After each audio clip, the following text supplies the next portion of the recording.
हाँ जी, क्या कर रहे थे हम लोग? हम लोगों ने कल किया था थर्मल प्रॉपर्टीज ऑफ मैटर और उसमें हमने दिखाया था हीट क्या होता है, टेम्परेचर क्या होता है। टेम्परेचर को जो हम लोग मेजर करते हैं वो अलग-अलग स्केल होता है, जैसे सेल्सियस स्केल है, फ़ारेनहाइट स्केल है, रीमर स्केल है, केल्विन स्केल है। ये हम लोग स्केल का रिलेशन भी दिखाया था और हम लोगों ने एक ट्रिपल पॉइंट भी दिखाया था कि एक ऐसा टेम्परेचर और प्रेशर जहाँ पे वाटर जो है ना तीनों स्टेट में मिलता है, लिक्विड में, वेपर में और सॉलिड फॉर्म में मिलता है। वो हम लोगों ने यहाँ तक किया था। आगे थोड़े से और एक दो टॉपिक है वो मैं बताता हूँ। क्या है वो? क्या दे रखा है? एक दे रखा एब्सोल्यूट स्केल, ठीक है ना, एब्सोल्यूट स्केल। तो एब्सोल्यूट स्केल केल्विन स्केल को ही बोलते हैं हम लोग, लेकिन एब्सोल्यूट स्केल का मतलब क्या होता है, एब्सोल्यूट जीरो का क्या मतलब होता है, वो हम लोग बता रहे हैं। ठीक है, एब्सोल्यूट जीरो का क्या मतलब होता है। क्या बताया कि अभी हम लोग पढ़ेंगे आगे चल के एक चैप्टर है फिजिक्स में, काइनेटिक थ्योरी ऑफ गैसेस। आगे एक चैप्टर फिजिक्स में 11th क्लास में ही है, नाम है उसका काइनेटिक थ्योरी ऑफ गैसेस। उसमें हम लोग boys law, Charles law, Avogadro's law, Dalton partial pressure, इस तरह के बहुत सारे थ्योरम दे रखा है। तो वहाँ पे हम लोग देखते हैं एब्सोल्यूट स्केल। एब्सोल्यूट स्केल के लिए क्या बताया, हम लोग देखेंगे चार्ल्स लॉ। चार्ल्स लॉ क्या बताया? चार्ल्स लॉ कि जब कभी हम किसी गैस को किसी कंटेनर में लेते हैं और उसका प्रेशर को कांस्टेंट कर देते हैं और टेम्परेचर को बढ़ाते हैं, तो क्या होता है वॉल्यूम में चेंज और क्या होता है वॉल्यूम एंड टेम्परेचर का रिलेशन। मैं थोड़ा सा हेडिंग डालता हूँ, फिगर बनाता हूँ तो समझ में आएगा। पहले मैं हेडिंग डालता हूँ, ये मैंने थोड़ा सा लिख दिया, मैं बता रहा हूँ इसके बारे में। एब्सोल्यूट स्केल ऑफ टेम्परेचर, इसको हम लोग देखते हैं। जीरो, एब्सोल्यूट जीरो भी देखना चाहते, इसी में आता है एब्सोल्यूट जीरो क्या होता है। क्या होता है कि एक गैस लेते हैं और उस गैस को जब हीट करेंगे, हीट देंगे गैस को, तो ज़्यादा टेम्परेचर बढ़ेगा। तो जब हम लोग हीट देंगे टेम्परेचर बढ़ेगा, और अगर हम लोग प्रेशर कांस्टेंट रखना चाहते हैं, प्रेशर इज कांस्टेंट। प्रेशर का मतलब जब हम लोग इसको हीट देंगे तो ये गैस है, तो गैस का क्या होता है, रैंडम मोशन होने लगता है। तो ये जो गैस होगा, ये देखिए हमने क्या बना दिया इसमें, गैस को तो मैं डॉट डॉट बनाना था ऐसे, चलो फिर से मैं इसी में बना दे रहा हूँ। ये तो ये गैस है, तो ये इधर वॉल पे प्रेशर लगाएगा और इस कंटेनर पे भी जो मूवेबल पिस्टन है, ये पिस्टन है ये, ठीक है ना। इस पिस्टन पे जब नीचे से प्रेशर लगेगा तो ये पिस्टन जो है ना, बाहर से तो एटमॉस्फेरिक प्रेशर लग रहा होगा, अंदर से गैस का प्रेशर लग रहा होगा। अगर मैं हीट दूंगा तो ज़ाहिर है गैस का मोशन रैंडम ज़्यादा हो जाएगा, तो ज़्यादा अंदर का प्रेशर हो जाएगा। जब अंदर से प्रेशर ज़्यादा होगा तो ये पिस्टन ऊपर मूव करने लगेगा। क्यों? क्योंकि प्रेशर कांस्टेंट रहना चाहिए, बाहर का और अंदर का प्रेशर बराबर रहना चाहिए। तो जब हम लोग इसको हीट देंगे तो टेम्परेचर बढ़ेगा, और जब टेम्परेचर बढ़ेगा तो इस पे प्रेशर लगेगा, तो ये पिस्टन ऊपर मूव करेगा और ये पिस्टन जो है ना यहाँ ऐसे बढ़ जाता है, तो इतना ऊपर चला गया पिस्टन। इसका मतलब ये कि गैस का वॉल्यूम जो है ना बढ़ गया। जितना पहले वॉल्यूम था, पहले वॉल्यूम इतना था, अब इतना वॉल्यूम और बढ़ गया, तो गैस का वॉल्यूम बढ़ेगा। ठीक है। और अगर टेम्परेचर घटाएंगे, जैसे अगर मान लो ये हीट कर रहे थे तब की बात है, जब मैं कूल करूँ, ठंडा करूँ या टेम्परेचर घटाऊंगा, तो ज़ाहिर है इसका वॉल्यूम घटेगा। प्रेशर मेंटेन रहना चाहिए, प्रेशर कांस्टेंट रहना चाहिए। तो क्या देखा गया है कि जब भी कभी प्रेशर को कांस्टेंट रखते हैं, टेम्परेचर को बढ़ाते हैं, तो वॉल्यूम बढ़ता जाता है, या टेम्परेचर को घटाते हैं तो वॉल्यूम घटता जाता है। तो volume and temperature are directly proportional to each other when pressure is constant. Charles law कहलाता है। वॉल्यूम एंड टेम्परेचर का एक रिलेशन दे रखा है, एक फार्मूला दे रखा है, मैं वो फार्मूला लिखता हूं। Volume at a temperature, volume at a temperature is equal to V not 1 + T upon 273.15। ये एक रिलेशन दे रखा है, ये समझ में आया। वॉल्यूम, ये तो वॉल्यूम इनिशियल वॉल्यूम है, जो भी टेम्परेचर है उसका अपना वॉल्यूम होगा। इस वाला जो ओरिजिनल वॉल्यूम था वो तो वॉल्यूम है। जब हम लोग टेम्परेचर को बढ़ाएंगे तो देखिए जैसे टेम्परेचर बढ़ेगा, 1 डिग्री बढ़ेगा ना, 1 डिग्री टेम्परेचर बढ़ाते हैं तो 1/273.15 टाइम्स वॉल्यूम बढ़ जाता है 1 डिग्री टेम्परेचर पे। ऐसे कितना डिग्री टेम्परेचर बढ़ा दिया, वो T तो ऊपर आ गया और इसको 1 में उसको प्लस करके फिर V से मल्टीप्लाई करेंगे तो वो temperature at volume at T temperature हो जाएगा। कितनी बात समझ में आई? तो ये दे रखा है वॉल्यूम जो है ना, जैसे जैसे टेम्परेचर बढ़ाते हैं वैसे वैसे बढ़ता जाता है। अगर हम लोग टेम्परेचर घटाएंगे तो वॉल्यूम घटेगा, ठीक है ना? तो क्या रिलेशन दे रखा है, when temperature is decreasing, when temperature is decreasing, ठीक है? तो क्या आ जाएगा, V T is equal to V not 1 minus T upon 273.15। ये ऐसे आ जाता है, यहां पे माइनस का साइन आ गया। कितनी बात सुन में?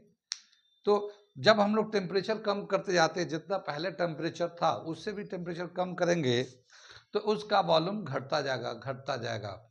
अब इसका अगर हम लोग ग्राफ को प्लॉट करते हैं, टेम्परेचर और वॉल्यूम के रेफरेंस में अगर हम ग्राफ प्लॉट करते हैं तो क्या देखते हैं कि जब हम लोग प्रेशर को सॉरी टेम्परेचर को कम करेंगे तो वॉल्यूम घटते घटते घटते घटते एक ऐसा स्टेज आता है कि जब वॉल्यूम जीरो हो जाता है, वॉल्यूम जीरो हो जाता है, प्रेशर जीरो होता है, तो वो टेम्परेचर जिसपे वॉल्यूम जीरो हो जाए ऐसा तो पॉसिबल नहीं होता। इस बीच में ही जितने भी गैस होते हैं वो लिक्विड या सॉलिड में चेंज होता है, क्योंकि जब ठंडा करते हैं तो गैस पहले तो कंडेंस्ड होकर लिक्विड बनता है। जो गैस होता है जब हम लोग ठंडा करेंगे तो ये कंडेंस्ड होने के बाद ये लिक्विड में चेंज होता है और फिर इसको और फर्दर ठंडा करेंगे तो ये सॉलिड में चेंज हो जाता है, ठीक है ना? ऐसा होता ना। तो क्या बताया कि जब हम लोग टेम्परेचर को कम करते जाएंगे तो एक ऐसा वॉल्यूम भी कम होता जाएगा, टेम्परेचर कम वॉल्यूम कम टेम्परेचर कम, एक ऐसा स्टेज आता है जब वॉल्यूम जीरो हो जाता है और उस वक्त जो टेम्परेचर होता है उसी को एब्सोल्यूट जीरो के नाम से जानते हैं हम लोग, उसी को एब्सोल्यूट जीरो के नाम से जानते हैं। तो मैं उसका ग्राफ प्लॉट करता हूं यहाँ पे। ये समझ में बात आ गई, गैस कैसे एक्सपेंड करता है, कंप्रेस करता है, थर्मोडायनामिक्स में भी कर रखा है ये सारी बातें। तो इसे मैं मिटाता हूं और volume versus temperature versus volume के टर्म में एक ग्राफ प्लॉट करके दिखाता हूं और वहीं पे एब्सोल्यूट जीरो भी बताता हूं, ठीक है?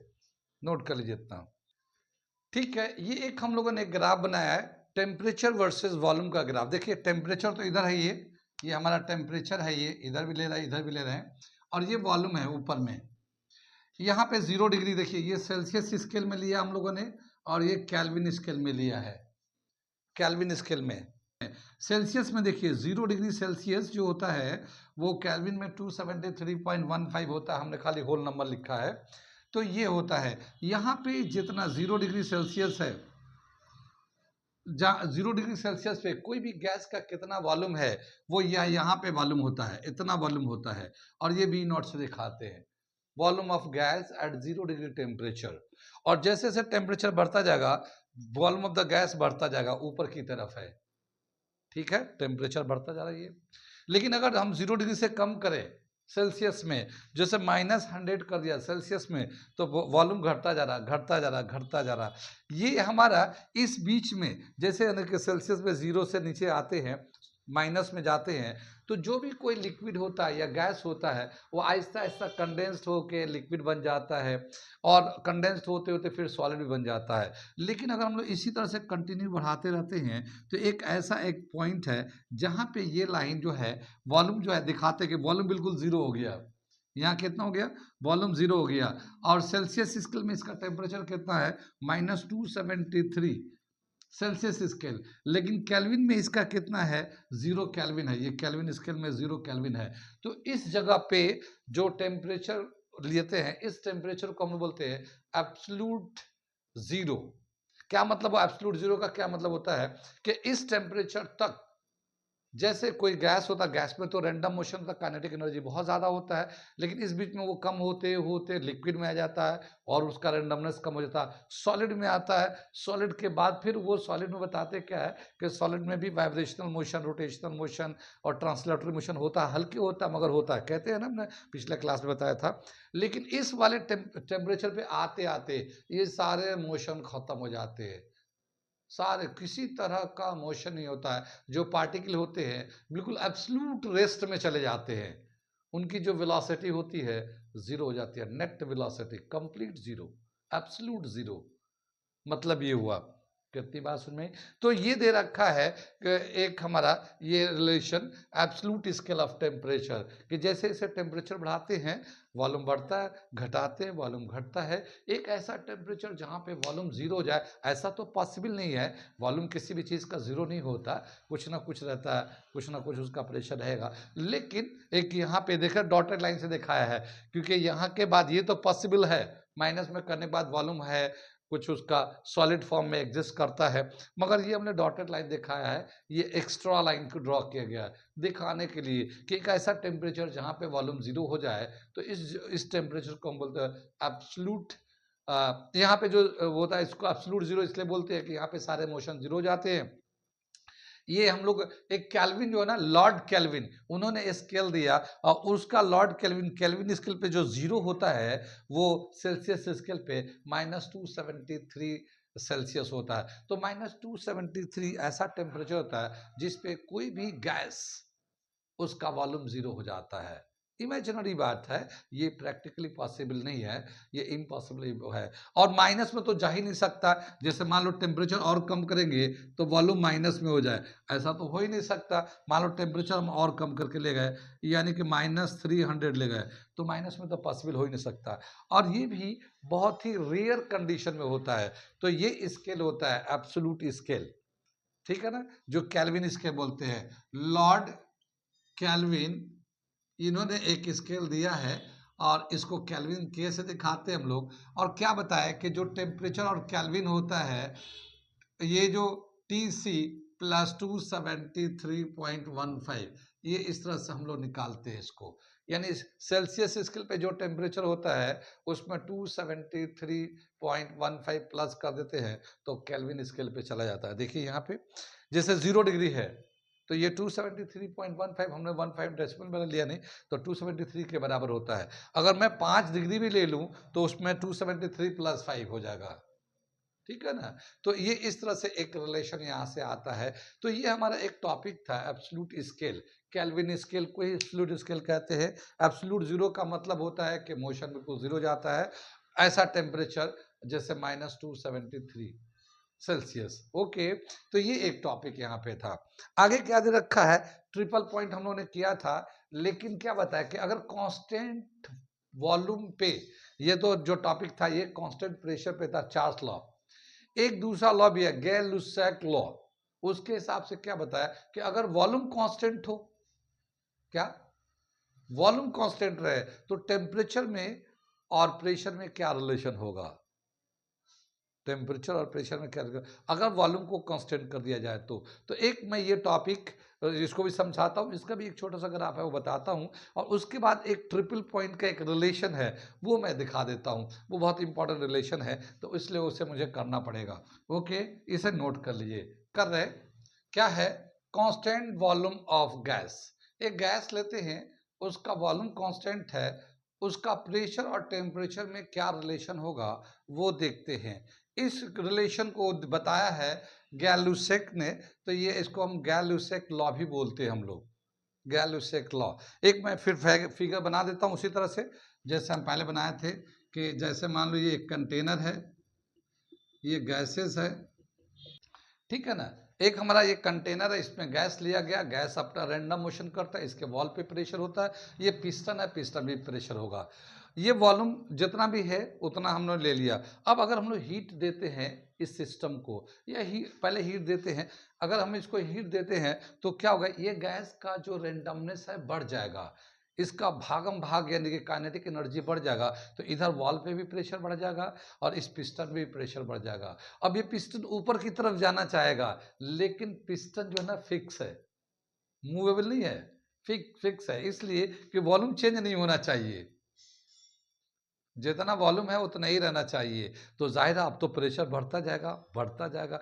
आपने कुकर तो देखा होगा, कुकर में जब खाना बनाते हैं तो जब खाना बनते रहता है तो हीट बनते रहता है, स्टीम बनते रहता है, और वो क्या होता है ना, पूरा उस पर प्रेशर बढ़ता रहता है, प्रेशर बाहर नहीं निकलता। जैसे आमतौर पे हम लोग खुले बर्तन में करते हैं तो जैसे अंदर से प्रेशर बढ़ता है ना, और ऊपर का जो कवर होता है या ढक्कन होता है गिर जाता है, और ढक्कन गिर जाता है फिर सारा गैस निकल जाता है, ऐसा होता है। लेकिन कुकर में ऐसा नहीं, तो बंद रहता है। लेकिन एक सर्टेन टेम्परेचर जो कुकर का एक लिमिटिंग प्रेशर है, उससे ज़्यादा होगा तो कुकर बर्स्ट कर सकता है, वो डेंजरस हो सकता है। तो उससे नीचे ही उसके नोजल का सेटअप किया गया प्रेशर का, कि मान लो अगर 2 एटीएम पे कुकर बस्ट कर सकता है, तो उन्होंने 1.8 पे वो नोजल फिट कर दिया है कि अगर 1.8 प्रेशर आएगा तो वो जो नोजल होता है ऊपर में दिखा होगा, वो ऊपर उठ जाएगा और वो करके सारा गैस निकल जाता है, फिर नॉर्मल हो जाता है। देखा तो होगा यार। तो उसी तरह से क्या बताया कि ये पिस्टन को जब मैं हीट दे रहा हूं तो इसका गैस तो बढ़ नहीं सकता, क्योंकि पिस्टन फिक्स है। तो प्रेशर बढ़ता जाएगा, प्रेशर बढ़ता जाएगा, प्रेशर बढ़ता जाएगा, ठीक है। और अगर हम टेम्परेचर कम करेंगे तो प्रेशर घटता जाएगा, प्रेशर घटता जाएगा, प्रेशर घटता जाएगा। कितना टेम्परेचर कम कर देंगे कि प्रेशर जीरो हो जाए, इसका भी एक ग्राफ दे रखा है। Variation of temperature and pressure when volume is constant of the gas. तो ये वॉल्यूम कांस्टेंट रहेगा गैस का, तो प्रेशर में और टेम्परेचर में क्या ग्राफ होता है वो ग्राफ देते हैं, दिखाते हैं। वो ग्राफ का ये रिलेशन मतलब जिसने दिया वो गैलू सेक है। तो पहले मैं ग्राफ बनाता हूँ, फिर मैं आगे बताता हूँ। ये हमारा एक ग्राफ दे रखा टेम्परेचर का प्रेशर के साथ, यानी ये 0 डिग्री टेम्परेचर है, इस वक्त एक कांस्टेंट प्रेशर होगा 0 डिग्री पे, तो वो पी नॉट ले लेंगे, इतना प्रेशर है, ठीक है ना। लेकिन जैसे जैसे टेम्परेचर बढ़ाएंगे हम लोग, प्रेशर बढ़ता जाएगा, प्रेशर बढ़ता जाएगा, प्रेशर बढ़ता जाएगा, ठीक है। और टेम्परेचर घटाएंगे हम लोग, माइनस में ले जा रहे हैं, तो प्रेशर घटता जाएगा, घटता जाएगा, घटता जाएगा। और उसके बाद क्या है कि देखते हैं कि प्रेशर कब जीरो हो जाता है, जब टेम्परेचर -273 डिग्री सेल्सियस हो जाता है। ये सेल्सियस में है, टेम्परेचर जो है ना सेल्सियस में लिया गया, तो इस वक्त प्रेशर जीरो हो जाता है। तो यहाँ पे अगर वॉल्यूम कांस्टेंट रखते हैं तो प्रेशर एंड वॉल्यूम का जो रिलेशन होता है वो क्या दे रखा, जैसे जैसे हम लोग टेम्परेचर बढ़ाते जाते हैं प्रेशर बढ़ता जाता है, तो इस तरह से लिखते हैं। इस प्रोपोर्शन को हटाने के लिए एक कांस्टेंट ले लेते हैं के, और ये पी हो गया, तो T upon P is equal to constant हो जाता है। यहाँ पे जो कांस्टेंट है वॉल्यूम कांस्टेंट होता है, कितनी बात में, तो एक रिलेशन आता है T by P is equal to constant, ठीक है ना। यहाँ पे ये जो इसका जो है एक थर्मामीटर है, गैस का थर्मामीटर है, वो सिलेबस में तो नहीं है, लेकिन बताते हैं कि हीलियम गैस को यूज करके इस तरह का थर्मामीटर बनाते हैं जहां पे प्रेशर और टेम्परेचर के वेरिएशन को ऑब्जर्व करते हैं।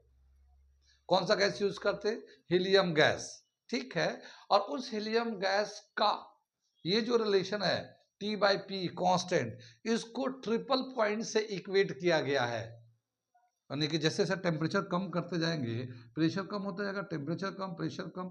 तो हम लोग वहां पे ट्रिपल पॉइंट में क्या दे रखा है कि एक ऐसा टेम्परेचर होता है जहां पे लिक्विड जो है ना, यानी वाटर जो है, लिक्विड वेपर एंड सॉलिड तीनों एग्जिस्ट में वो होता है, तीनों स्टेट में एग्जिस्ट करता है। और उस वक्त टेम्परेचर कितना होता है 273.15 सॉरी 16 केल्विन में होता है, और टेम्परेचर सेल्सियस में कितना आता है 0.01 सेल्सियस, यही बताया था ना।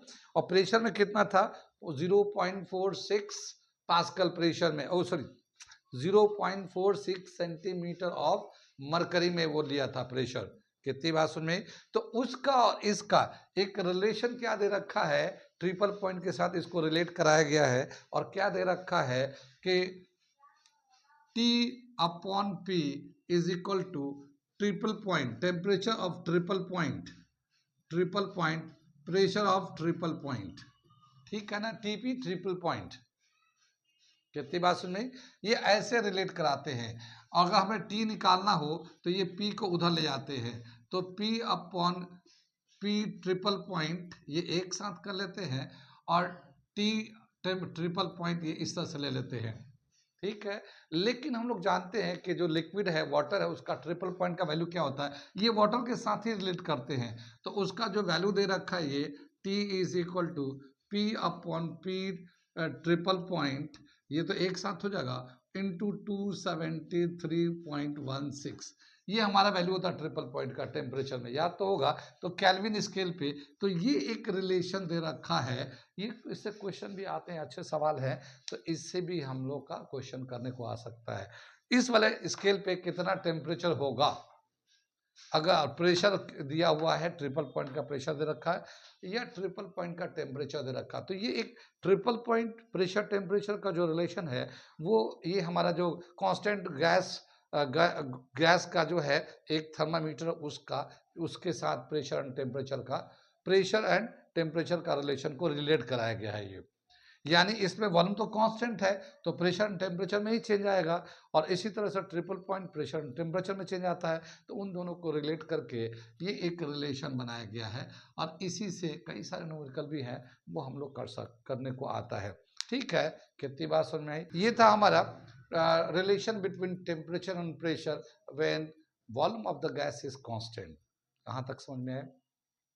इसके अलावा बताया क्या कि जो हम लोगों ने पिछले तो स्केल तो यूज किया था, इसके अलावा 3 और स्केल दे रखा हमारे उसमें। एक है लिक्विड थर्मामीटर, जैसे हम लोग जानते हैं मरकरी का थर्मामीटर होता है, इसी तरह से होता है प्लैटिनम रेजिस्टेंस थर्मामीटर, और तीसरा दे रखा है थर्मोकपल थर्मामीटर। तो मैं इसको लिखता हूँ और ये भी यूज में आता है, टेम्परेचर का इफेक्ट देखने को मिलता है, तो मैं इसका रिलेशन, इसका नाम और इसका रिलेशन भी लिखता हूँ, छोटा सा टॉपिक है ये, बता देता हूँ। इसे मैं मिटा दूँ ये, ओके। ये हमारा 3, जैसे हम लोग उतने सारे स्केल किए हैं उसी तरह से ये 3 और स्केल दे रखा हमें। एक दे रखा लिक्विड थर्मामीटर, दूसरा दे रखा प्लेटिनम रेजिस्टेंट थर्मामीटर और थर्मो इलेक्ट्रिक थर्मामीटर, ये सीबेक इफेक्ट के नाम से जानते हैं हम लोग। लिक्विड थर्मामीटर जो होता है वो हमारा थर्मामीटर जो हम लोग यूज़ करते हैं फीवर के लिए, है ना, बुखार आता है तो हम लोग बोलते हैं जैसे थर्मामीटर लेके आओ, तो उसमें लिक्विड होता है, मरकरी होता है, तो उसी को हम लोग लिक्विड थर्मामीटर बोलते हैं, जो मरकरी जिसमें होता है। Mercury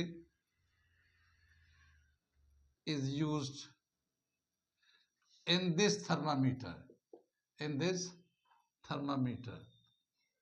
thermometer.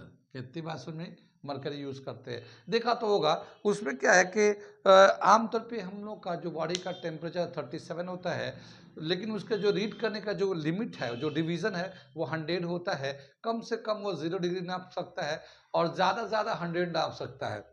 उसमें जो बताते हैं फ़ारेनहाइट के टर्म में बताते हैं, फ़ारेनहाइट के टर्म में, तो उसका जो है उसको किसी गिवन टेम्परेचर को अगर रीड करना है उस मरकरी थर्मामीटर का, तो उसका एक फॉर्मूला दे रखा है कि अगर टेम्परेचर कैलकुलेट करना चाहते हैं मरकरी थर्मामीटर से तो कैसे कैलकुलेट करेंगे। तो क्या होता है उसमें मरकरी जो है जैसे किसी बॉडी का टेम्परेचर है उसमें टच करेंगे तो उसमें से हीट आएगा, तो मरकरी जो है ना बहुत ही सेंसिटिव फ्लूइड है, यानी ज़रा सा भी हीट आएगा ना फौरन वो लिक्विड उस पर राइज करेगा।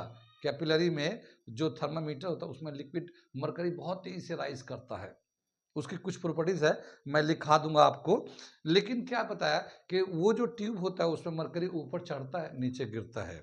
तो 2 लिमिट लिया गया, एक लोअर फिक्स वैल्यू पे यानी 0 डिग्री टेम्परेचर पे मरकरी की हाइट कितनी होती है, और दूसरा जो है ना 100 डिग्री टेम्परेचर पे मरकरी की कैपिलरी में वो थर्मामीटर में कितनी हाइट होती है, और बाकी इसके बीच में कितना टेम्परेचर है उसी के हिसाब से उसकी हाइट होगी। तो वो कितना टेम्परेचर अभी है, किसी बॉडी का कितना टेम्परेचर है, उस टेम्परेचर को अगर नापना चाहते हैं तो उसके लिए एक फॉर्मूला उस पर दिया हुआ है, वो मैं लिख के दिखाता हूँ आपको। ठीक है,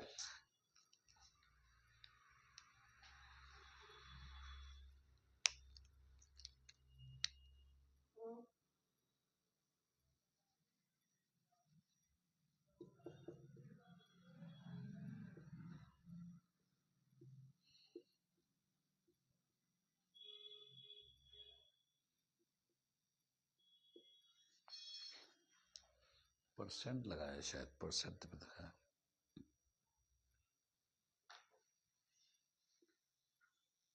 ये हमारा एक रिलेशन दे रखा है, क्या दे रखा है, टेम्परेचर कितना है, तो length of the liquid, mercury liquid at a given temperature, ठीक, minus length of the mercury at 0 degree temperature celsius, 0 degree Celsius.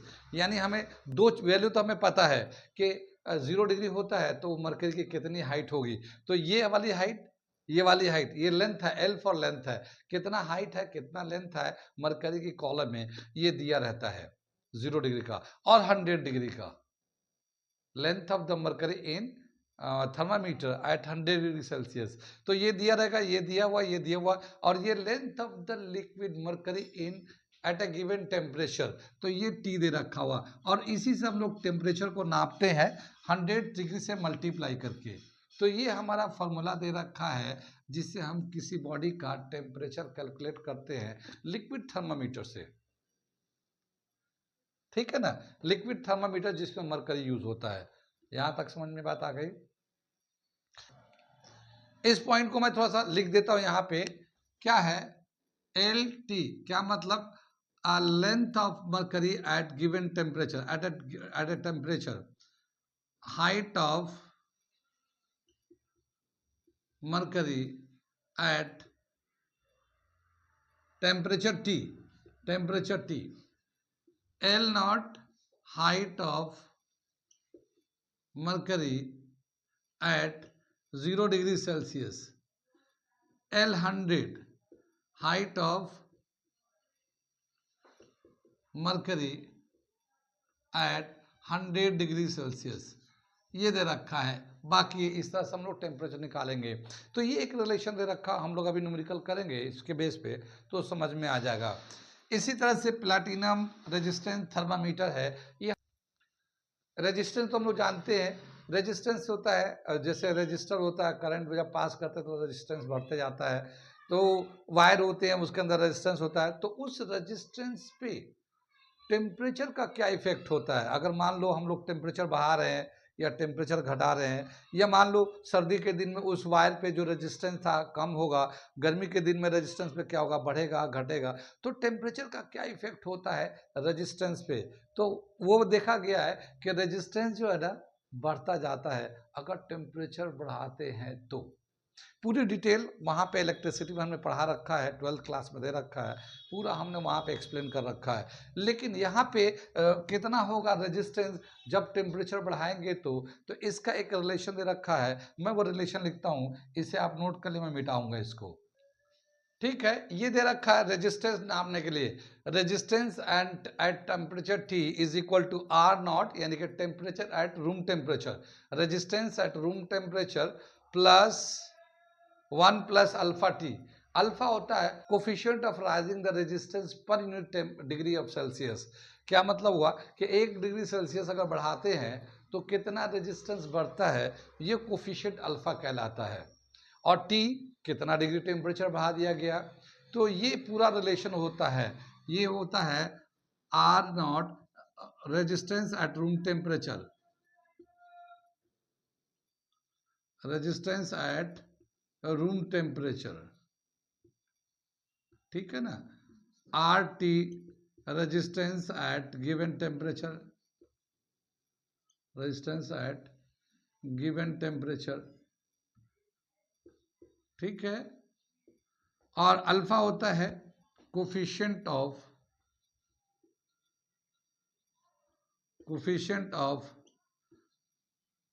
Resistance, मतलब rising of resistance when 1 degree temperature increases और डिक्रीजेस बोथ, ठीक है। और ये T change in temperature, change in temperature, तो ये दे रखा हमारा प्लैटिनम रेजिस्टेंट थर्मामीटर का रिलेशन। बताते कि प्लैटिनम थर्मामीटर जो है ना कम से कम कितना टेम्परेचर रीड कर सकता है और ज़्यादा से ज़्यादा कितने टेम्परेचर पे ये काम। प्लैटिनम रेजिस्टेंस का जो टेम्परेचर का रेंज है, कम से कम कितने टेम्परेचर पे काम कर सकता है, ज़्यादा से ज़्यादा कितना टेम्परेचर पे काम कर सकता है, तो प्लैटिनम रेजिस्टेंस का जो रेंज दे रखा है, range of platinum resistance, range of platinum resistance, ये दे रखा -170 degree Celsius to 200 degree Celsius, यानी कम से कम ये -170 पे काम करेगा और ज़्यादा से ज़्यादा 200 सेल्सियस प्लस में काम। ठीक है, ये दे रखा थर्मो इलेक्ट्रिक थर्मोमीटर क्या है, इसमें जो है दे रखा है ये इलेक्ट्रिसिटी में ये चैप्टर है, क्या बताया कि जब दो डिफरेंट टाइप के मेटल को कनेक्ट कर देते हैं, इलेक्ट्रिसिटी में समझा रखा सीबेक इफेक्ट, क्या होता है जब दो डिफरेंट टाइप के मेटल को कनेक्ट कर देते हैं और उनका टेम्परेचर चेंज करते हैं जंक्शन पे, जैसे मैं देख लो ये एक अलग मेटल का वायर है और ये मैंने मान लिया ये दूसरा मेटल का वायर है, ठीक है, ये दो अलग अलग, क्या बताया, ये जैसे दो मेटल है, जैसे मान लो ये कॉपर है, ये आयरन है, एक ऊपर वाला कॉपर है, मान लो ये ऊपर वाला कॉपर है और नीचे वाला आयरन है, Fe से दिखाते हैं आयरन को, और इन दोनों के जंक्शन को अगर मैं हीट करूं, एक को हीट करूं एक को लो टेम्परेचर रखता हूं, तो क्या होता है इसमें जो इलेक्ट्रॉन का जो फ्रीडम होता है वो बहुत अलग अलग होता है, कि इसमें इलेक्ट्रॉन जितना फ्री होता है उसके रेस्पेक्ट में इसमें अलग होता है। तो इसमें क्या होता है, एक चार्ज चलने लगता है, करंट बनने लगता है, एक चार्ज चलने लगता है, एक ईएमएफ एक करंट बनने लगता है, इस टर्मिनल यानी यहाँ पे और यहाँ पे दोनों जगह चार्ज डिफरेंस होने की वजह से एक पोटेंशियल डिफरेंस बनने लगता है। ये पूरा डिटेल जो है ना इलेक्ट्रिसिटी 12th क्लास में हम लोगों ने कराया है, सीबेक इफेक्ट के नाम से वहां पे दे रखा हम लोगों ने कर रखा है, ठीक है। अब ये जो है ये भी एक तरीके का टेम्परेचर का इफेक्ट होता है, जब यहाँ पे हीट करेंगे तभी तो टेम्परेचर बढ़ेगा, टेम्परेचर बढ़ेगा वहाँ ठंडा रहेगा, तो उसका डिफरेंस की वजह से इलेक्ट्रॉन का इसमें नंबर डिफरेंट होने की वजह से अलग अलग स्ट्रेंथ ऑफ करंट बनेगा, ये पोटेंशियल बनेगा और उसकी वजह से फिर इसमें चार्ज चलेगा। तो ये दे रखा हमारा इफेक्ट ऑफ टेम्परेचर, एक थर्मामीटर ये भी है, और इसका जो रिलेशन दे रखा है ईएमएफ का, जो ईएमएफ बनेगा टेम्परेचर के साथ साथ क्या दे रखा है वो EMF is equal to AT plus BT square. ये A एंड B जो है ना ये कांस्टेंट है दोनों अलग अलग मटेरियल का, यानी जैसे ये कॉपर है तो उसका A है और ये आयरन है तो इसका B, तो ये दोनों का अलग अलग कांस्टेंट है मटेरियल का, और ये एक EMF जो डेवलप होगा इसके टेम्परेचर डिफरेंस की वजह से, जंक्शन पे टेम्परेचर डिफरेंस होने की वजह से जो EMF बनेगा उसका ये फॉर्मूला आता है। कितनी बात सुन में, तो ये दे रखा हमारा एक रिलेशन, और ये दो तीन तरह का अलग के थर्मामीटर दे रखा है यहाँ पे। अब हम लोग चलते हैं यहाँ पे जो है थ्योरी का एक पहला सेक्शन जो था ये heat temperature and scale of temperature to measuring the temperature, ये यहाँ पे कंप्लीट हो जाता है। इसके आगे और बहुत सारे टॉपिक है, लेकिन यहाँ पे हम लोग क्या करेंगे, कुछ एक दो न्यूमेरिकल कर लेते हैं, कुछ न्यूमेरिकल कर लेते हैं, ताकि इतने दूर का जो कंसेप्ट था वो समझ में आ जाएगा कि कैसे हमें इस कंसेप्ट को यूज करना न्यूमेरिकल करते वक्त। ओके, तो अभी मैं क्या करता हूँ, अभी मैं थोड़े से एक दो न्यूमेरिकल करा लेता हूँ, फिर बाद में एक दो लेक्चर में करा देंगे न्यूमेरिकल। ओके, यहाँ तक नोट कर लीजिए। ये एक अगला क्वेश्चन, एक मैंने क्वेश्चन लिखा है, इसे मैं पढ़ता हूँ समझाता हूँ और करके दिखाता हूँ क्या है ये। A faulty thermometer has its fixed points marked as 5 degree and 95 degree. Temperature of a body measured by this faulty thermometer is 59 degree. Find the correct temperature of the body on Celsius scale. क्या बताया कि एक thermometer है लेकिन उसमें थोड़ी सी कमी है, थोड़ा सा गड़बड़ी है, तो वो कमी की वजह से उसमें जो लोअर लिमिट हम लोग नापते हैं उस थर्मामीटर से वो 5 डिग्री नापते हैं, और अपर लिमिट जो नापते हैं 95 डिग्री नापते हैं हम लोग, ठीक है। उसी फॉल्टी थर्मामीटर से एक बॉडी का टेम्परेचर नापा गया है, वो 59 डिग्री रीड किया गया है। अगर वो 59 डिग्री फॉल्टी थर्मामीटर पे है, अगर सेल्सियस स्केल पे उसको नापा जाता तो वो कितना होता, सेल्सियस स्केल पे बताइए, ये सवाल दे रखा है। कितनी बार सवाल समझ में आ गया। अब हम लोग क्या है कि एक स्केल को दूसरे स्केल पे अगर हम लोग चेंज करते हैं तो उसका हमें रिलेशन दे रखा है, क्या है कि given temperature minus the lower limit upon upper temperature minus the lower, ठीक है, लोअर फिक्स पॉइंट। तो उस रिलेशन से हम लोग इसको करते हैं, उसी से ये हो जाएगा। सॉल्यूशन करने जा रहे हैं हम लोग, देखिए उसी को कंसेप्ट से क्या दे रखा है, सेल्सियस को और उस फॉल्टी थर्मामीटर को दोनों को रिलेट कराते हैं। तो ये हमारा सेल्सियस स्केल है, सेल्सियस स्केल है, और ये हमारा फॉल्टी थर्मामीटर है, ठीक है। यहाँ पे सेल्सियस पे temperature on Celsius scale minus lower fix reading, Celsius पे तो 0 होता है, अपॉन अपर फिक्स रीडिंग, तो सेल्सियस पे अपर होता है 100 माइनस 0 होता है। ये तो सेल्सियस का हो गया। इसको इक्वेट करते हैं फॉल्टी थर्मामीटर से। तो फॉल्टी थर्मामीटर पे temperature on the faulty thermometer, faulty ले लिया फॉल्टी थर्मामीटर, माइनस जो लोअर रीडिंग है वो 5 है, 5 है, फिर इसका अपर कितना करेगा 95 करेगा और लोअर 5 है। कितनी बात समझ में, यहाँ तक समझ में आ गया। यानी ये जो टेम्परेचर था जो दिया होता है और इसका लोअर फिर अपर माइनस लोअर, ये given temperature on the faulty thermometer minus lower limit और ये अपर माइनस लोअर, ये हो गया। ठीक है। यहाँ पे जो है ना TF temperature measure by the faulty thermometer given है, कितना दे रखा है, वो 59 डिग्री दे रखा है। क्या TF इज 59 डिग्री दे रखा है, ये हमारा गिवन है ये। तो हमें TC में दिखाना, टेम्परेचर ऑन सेल्सियस स्केल दिखाना है। तो क्या करेंगे हम लोग, इसमें 59 डाल देते हैं। ठीक, इसमें से इसको माइनस कर देंगे तो ये TC आ जाएगा अपॉन 100 आ जाएगा, ये 59 माइनस 5 अपॉन 90 आ जाएगा। 95 में से 5 माइनस किया, ठीक है। 59 में से 5 माइनस करेंगे 54 अपॉन 90 हो जाएगा। ये कितनी बात में TC निकालते हैं तो हम लोग क्या आएगा, टेम्परेचर और सेल्सियस स्केल 54 अपॉन 90 इंटू 100 है ना, ये 100 को क्रॉस कर दिया ये, तो ये 1 0 इससे कैंसिल हो जाएगा। 9 6 जा 54, तो ये 6 और 10 है 60, तो temperature on Celsius scale 60 degree Celsius, ये हमारा आ जाएगा आंसर। कितनी बात समझ में, यानी फॉल्टी स्केल पे जो 59 डिग्री आ रहा था, सेल्सियस पे वही 60 डिग्री है। कितनी बात। तो हम लोगों ने कैसे स्केल को कन्वर्ट किया, एक स्केल को दूसरे स्केल में कन्वर्ट कर दिया। कितनी बात समझ में आई, आ रही बात समझ में आई, ये इसे नोट कर लीजिए। फिर मैं इसके आगे और भी क्वेश्चन कराऊंगा अगले क्लास में। आज हम लोग यहीं पे रहने देते हैं। वो बच्चे जो हमारे वीडियो को पहली दफ़ा देख रहे हैं, अगर उन्हें ज़रूरत है तो हमारे चैनल को सब्सक्राइब कर ले। साथ ही वो बच्चे जो नीट JEE की तैयारी कर रहे हैं 11th-12th में है, वो तो सब्सक्राइब कर ले, ताकि जब कभी उनको ज़रूरत लगे हमारे चैनल से पढ़ सकते हैं। और वो बच्चे जो 8th and 10th में और आने वाले दिनों में नीट JEE की तैयारी करेंगे, वो भी हमारे चैनल को सब्सक्राइब करके रख ले, ठीक है, तो उनको आने वाले दिन में काम आएगा। Okay, thank you.